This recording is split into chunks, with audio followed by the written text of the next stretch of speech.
Ralph Nader is an author, consumer advocate, and former presidential candidate. He is one of America's most effective social critics and has emerged as a leading voice against the growing convergence of government and corporate interests.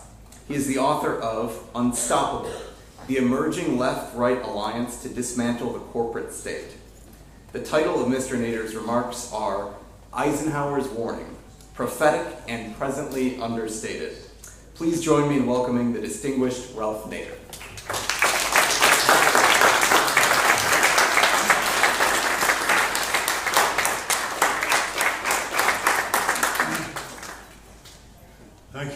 Thank you very much. I want to make some very compressed remarks.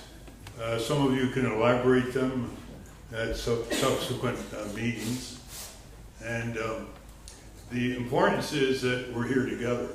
And the really only hope to deal with this monster that has emerged is a left-right alliance. Some of you may remember Ron Paul and Barney Frank had a congressional caucus to try to do something with the bloated military budget, which was a step, but then they both left Congress for other reasons.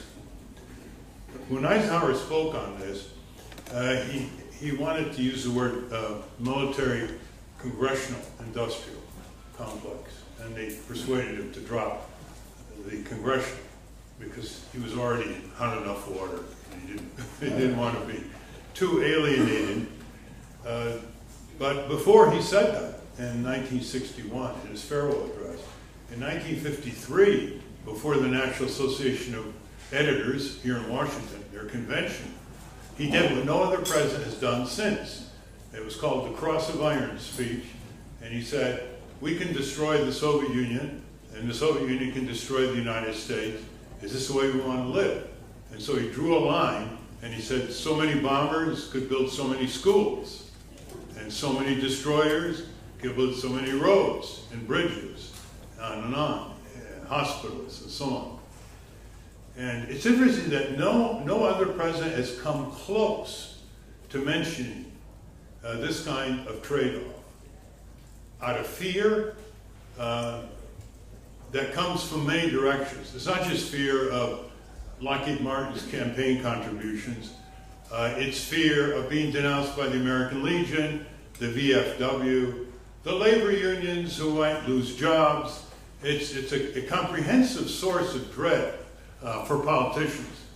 And so they have dropped the ball and have not upheld their congressional duties in terms of the appropriations, the authorization, the war declaration functions. And it's only gotten worse. The interesting thing about this is how it's gotten worse. And if you're a theoretician on statism or corporate welfare or the corporate state, apart from its horror, it is a fascinating exercise in corporate lawyer brilliance. And behind all of this are the corporate attorneys. Make no mistake about it. The structures of immunities and privileges, the contracts, the evasions, the ability to rationalize. The corporate law firms are the least reported institutions of power in our country. And we should always keep that in mind because they're recruiting the vast majority of law students into their mission. And their mission is a totally amoral drive to get more clients, more bonuses, more partners, and more merry-go-round into the government and out of the government for these partners. So let's see how it tightens. And Bruce Fein has lived this, so he can elaborate this. Today and yesterday and the day before, I turned on WTOP. WTOP is the military-industrial complex's favorite radio station. In fact, even though this isn't the biggest radio market, the last I checked, it is the #1 revenue of any radio station in the country. Well, first you have J.J. Green, who pairs up with advertisers from the military-industrial complex. Usually starts about 7:15 a.m. And the technique is J.J. Green scares us. And you know, they're coming everywhere. You know, from everywhere but UFOs. Terror, disaster, sabotage. And then comes the ad. You know, we'll take care of your software problems. We'll take care of your aircraft problems and so on. So in the last 3 days, just gradually turning this on, there's a contract, I couldn't quite catch the name because it was so quick, something like Huntington. And here's what it was. When you order 2 aircraft carriers at once, you get a bargain price. You save $2 billion. And you supply business for hundreds of suppliers in dozens of states. Catch that. And you also engage in job innovation. And you restore our aircraft carriers to 12. I always thought we already had 12. The nearest country challenging us is Italy with 2. Because an aircraft carrier today is useless except for empire, except for force projection, because it's a sitting duck. Now we're starting to say China. China bought a broken down Ukrainian aircraft carrier. You know, Black Sea, Ukrainian. They rebuilt it, and now they're building a more modern one. See the game that's played? Why WTOP? Because that's who members of Congress listen to for the sports and weather and traffic, etc. Now, that illustrates how they neutralized the press. You have more full-time reporters working on Congress than ever in American history. Surprise. And you might say, why aren't we getting better stories? Because they're mostly ditto heads. They just ditto head themselves. And there's not that much to cover to begin with. Our revered Republican Party has decided they can have a massive tax break for the wealthy without any public hearings. Our revered Republican Party, masquerading as conservatives when they're really corporatists, wants to destroy the civil justice system, the tort law system. So they get 5 bills through the House of Representatives on a party line vote without a congressional hearing. I mean, it's only Jefferson and Madison and all the rest and the 7th Amendment and the second major complaint against King George III, taking away our trial by jury. You know, it's just trivial stuff like that. So the Hill doesn't cover it. Roll call doesn't cover the military up there. Political, why? Have you ever seen their publications? One page after another. McDonald, you know, and Lockheed, and Boeing, and Raytheon.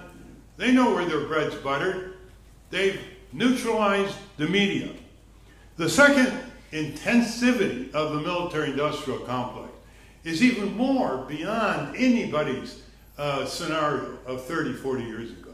In 1992, Congress passed a law. Actually, it was 1990. It was enforceable. In 92, that all government departments and agencies had to submit auditable data to the GAO in order to allow the GAO to audit the departments and agencies. That's the arm of Congress. Guess which department has violated it every year? They're in violation of federal law. It's the Department of Defense. And oh, they always promise. We'll have it in 1996, and we'll have it in 2001, and we'll have it in 2008. And every Secretary of Defense comes out that we do need to audit the Pentagon budget. At the same time, they make admissions like, oh, we can't account for $9 billion lost in Iraq, the criminal war in Iraq, in 1 year. $9 billion. You remember Dirksen? You know, 4 billion here, 2 billion there, 1 billion here. Pretty soon it adds up to real money, huh? Then the Air Force admits, years ago, they have to buy billions of spare parts, billions of dollars spare parts, because he couldn't locate it in all its sprawling warehouses all over the world, where they had the spare parts.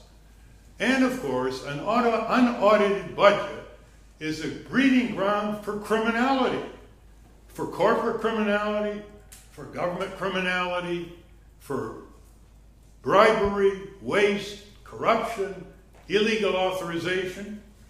Bruce Fine's favorite example is Libya. How about this? Libya, Hillary's war. She actually overrode Robert Gates, Secretary of Defense, who said to Obama, you don't want to do this to Libya. This is a tribal society with a dictatorship. You know what happens when you topple a dictatorship in a tribal society? Total civil war, spilling off into all sorts of countries in Africa. And that's what happened. But no, Hillary, trying to be tough. She wants to be as tough as those men, right? She goes to the White House and gets him to topple Obama. Where'd the money, topple Gaddafi, where'd the money come from? It didn't come from Congress. There was no authorization. There was no appropriation. There was no declaration of war. Apparently now you can bomb other countries, and if they can't reach you with anti-aircraft, it's not a war. Okay? So the prostitution of constitutional doctrine is grotesque. And so here's what happens when you have this. You get more outsourcing to these defense companies. I was a cook in the Army. We know how to cook. The Army now outsources its food. And the fraud is unbelievable. Like they charge $38 for a tray, and if a GI has a hot meal and he gets another tray, under the first tray, that's another $38. Crazy, wild, corruption. And that's not the end of it. When the Pentagon budget is not audited, empire goes crazy. There are no constraints. Congress doesn't constrain them. Therefore, the press doesn't know about it or want to know about it. Have you ever seen the Pentagon press score? It's a substitute for pretzels. To make one challenging comment, you're gone, you're ostracized. You won't be called on, and you might be recalled by your company. This is where we're going. The military-industrial complex is a dictatorship, an extremely intensive, choreographed dictatorship like we have never seen before. There are brutal dictatorships, but they're nowhere near as intricate. So you have an unaudited budget, which means, what happens to contracts? What happens to contracts when you have an oligopoly to begin with? You have 5 or 6 prime defense contractors. What happens to contracts? They're not contracts.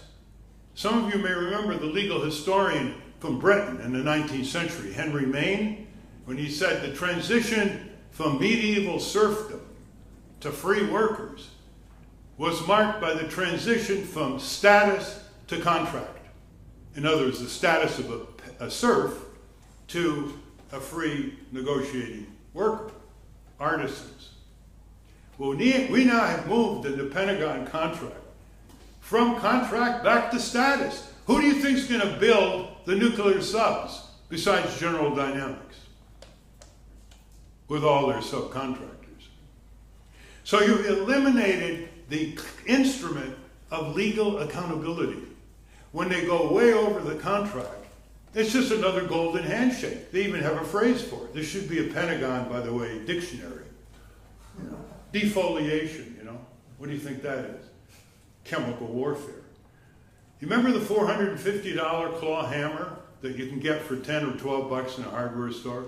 That embarrassed the Pentagon more than billions of dollars of overruns, F-35s, Osprey, you name it, because people understand that. So I'm saying to myself, how in the world could the Pentagon disbursing agency pay $450 for each claw hammer? I mean, it's embarrassing, isn't it? Well, what happens is you contract with the prime, they go to the sub, then the sub can't do it all, then they contract to the sub and the sub and the sub and the sub, and you're down with some factory that produces claw hammers. And then it goes all the way back up. Markup, markup, markup, markup, markup. But that isn't sufficient to explain how they can actually use a taxpayer's check for a $450 hammer. So in comes the nomenclature of the Pentagon linguists. You know what they called the claw hammer on the billing? Or they accepted it from the contractor? A unidirectional impact generator. So out goes contracts, out goes accountability, out goes oversight, out goes any kind of disclosure to raise the ire of the American taxpayer and generate the public sentiment that Abraham Lincoln has said is so critical to get anything done. And in the process, we have John Kenneth Galbraith, 30 years ago, said, nationalize it. Why? Because 95% of their business is government. I mean, why go through the charade of putting it in a private corporation that wants to maximize profits and bonuses when you can have the government do it and they don't have quite the greed motivation to keep ordering more and more and more, and they're also under the eye of the taxpayer. Well, they didn't listen to Galbraith. So in the process, we have massive outsourcing of governmental functions that even libertarians might consider proper. We have outsourcing of fighting, Blackwater. We have outsourcing of logistics and repair in the theater of battle. We have outsourcing and jeopardizing our soldiers with food and drinking water. These are all case records. And to top it off, when you try to sue these contractors, they say we're sovereign immunity. They've already pleaded that they're really part of government when it comes to being held accountable because they put up defective military equipment, of which we once put a whole report out on. So more and more you see the privileges and immunities of so-called private corporations with all the government functions there too to further entrench themselves. You have these huge salaries of Lockheed Martin. Why should 95% of the business, why should that be allowed? These huge salaries and bonuses and stock buybacks and all the rest. Well, he didn't get anywhere, but then there's Rickover in his final testimony before the Senate, with the Joint Economic Committee, when Reagan canned him but didn't have the courage to say it to him privately in the Oval Office. 60 years in the Navy, he's about to be fired. You'd think the Hollywood actor would have given him a couple of minutes. Well, this is quite, we have that out there.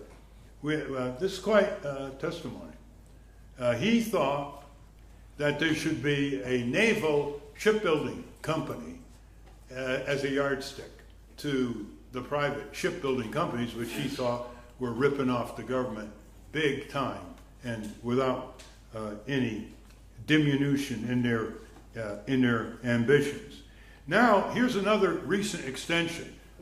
My home state's in Connecticut. They have electric boat division in Groton building these subs. There never is enough subs, you know. If you ever ask Lockheed Martin, enough fighter planes? Give us a number. Never enough. Enough subs? Give us a number. Never enough.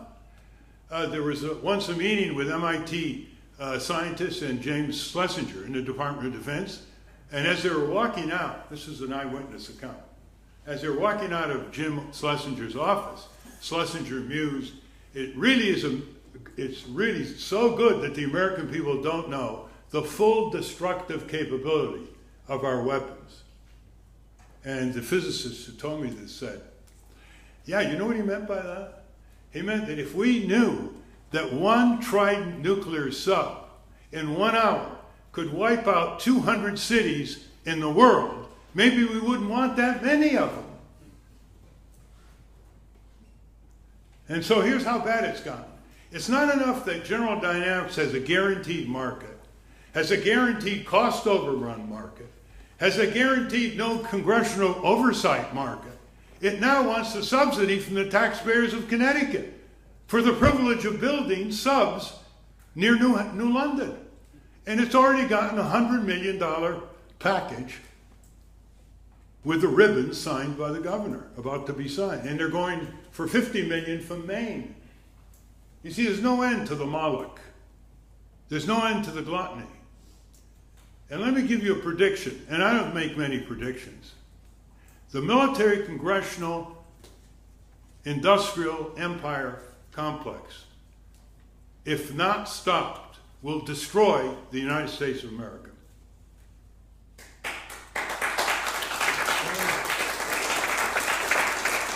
Because, among other things, it has no self-restraint. Among other things, it must create its own enemies to produce the markets. The saddest day in the complex life was the fall of the Soviet Union. Where do we go next? Tehran. Where do we go next? China. It has to create its own enemies. And that's where the word perdition comes in. And we're not just talking about constitutionalism. It's just what President Eisenhower has said. Every weapon system we don't need is food out of the mouths of babies, he said. It's health taken from parents for their children, and on and on. So what do we do about it? After all, we can go on all night in condemnation. It's the easiest subject to condemn. It's so against our traditions, our rule of law, our conservative principles, our liberal principles, our progressive principles, our libertarian principles. It's such a massive threat that we can disagree on a lot of other little things. It's like an invasion from Mars. It unifies us all. Patriotism? What patriotism do they have? They're not patriotic.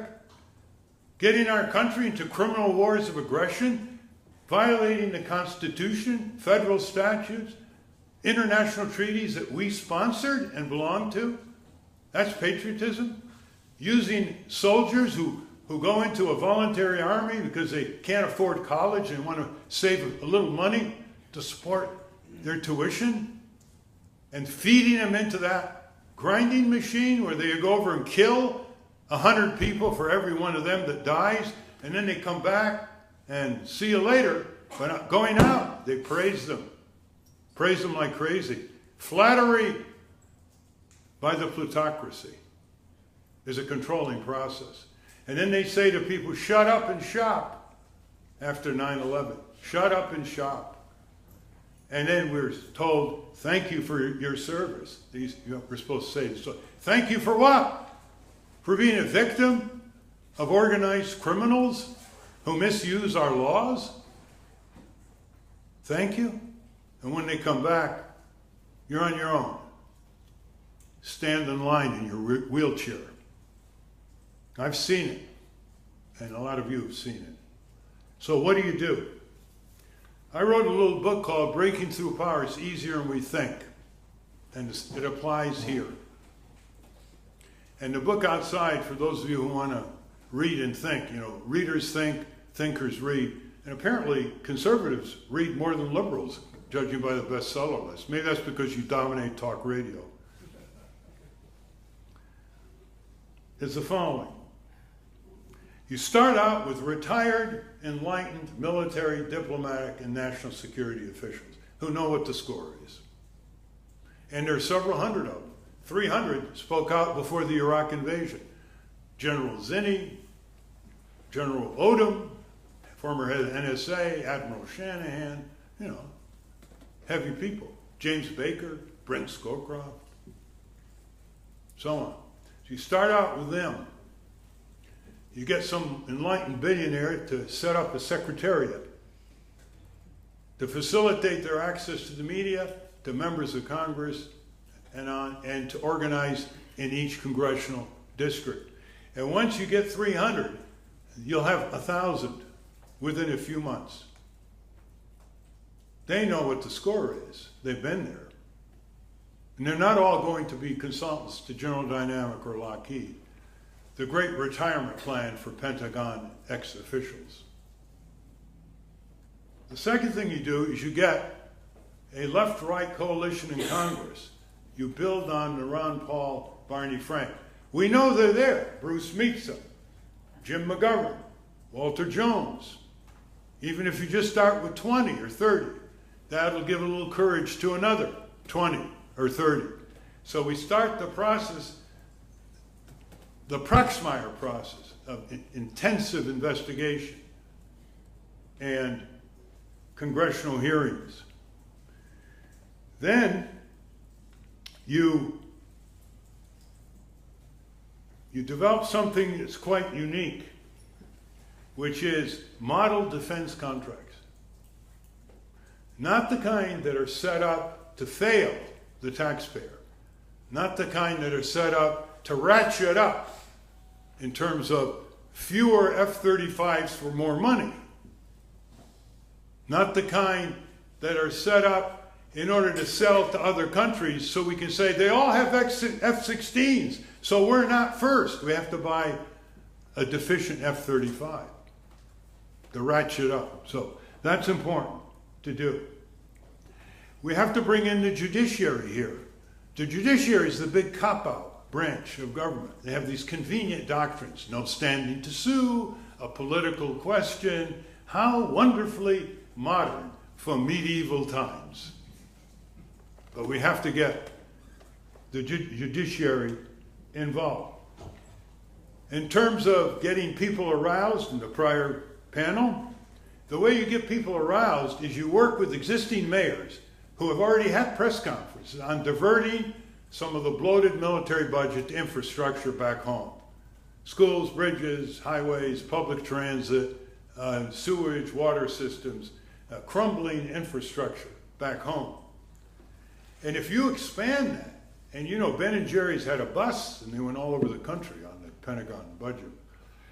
If you expand that, you have the opportunity cost in place. You say, got more jobs are created by infrastructure per $1 billion than by unnecessary weapon systems and empire adventures.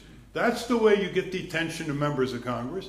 That's the way you get the attention of the Chamber of Commerce, labor unions, local municipal officials. People have some significant influence over their state legislatures and Congress. And people, when they all get together like that, produce press, because they're unlikely allies. And finally, scandal. There's got to be more reporting scandal. People think that the military part of our economy is the most organized and well-run. Not everybody, obviously. But that's the impression. Uniforms are never out of place, you know. There's a reason why the military is so well-dressed and groomed. The whole veneer is order, about face, attention, yes, sir, you know. It's order. And yet, when you're in the military, you see what a lot of bullshit it is. It's just a crapshoot. It's disgusting. There's huge sexual harassment in the military. There's huge waste and corruption.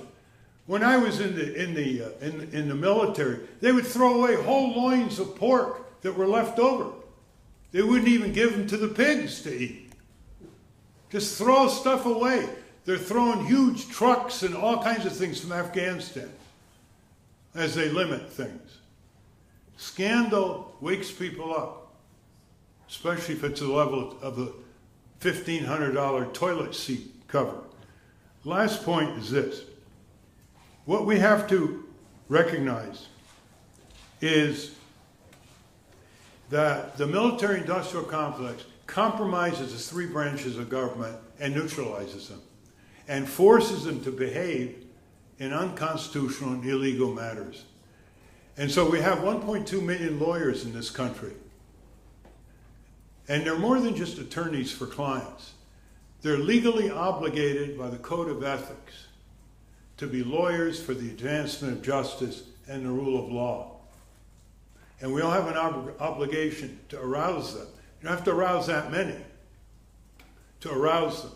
In 2005, 2006, the head of the ABA, American Bar Association, he got together left-right lawyers, people who were lawyers for the CIA and FBI, retired. And they put out 3 white papers. Bruce was one of them. And they sent them to George W. Bush. And it says, here are 3 white papers where you are behaving unconstitutionally. They never even got an acknowledgement. the largest bar association in the world and very conservative. But it was a great step forward. And more of these steps can be carried forward at all with the support of law schools and law school deans. Because, you know, at the bottom of all of this is whether we're going to have a society under the rule of law that generates the democratic processes and due process, or we're going to have a society where the law of greed and brute political power is going to prevail. So this is a great challenge to conservatives and liberals. I'm very pleased to have been invited here by the American Conservative, which is going to make a lot of waves in the next few years, way beyond its circulation, because it's going to attract a wide array of readership, and get the common ground that we have to pull together on.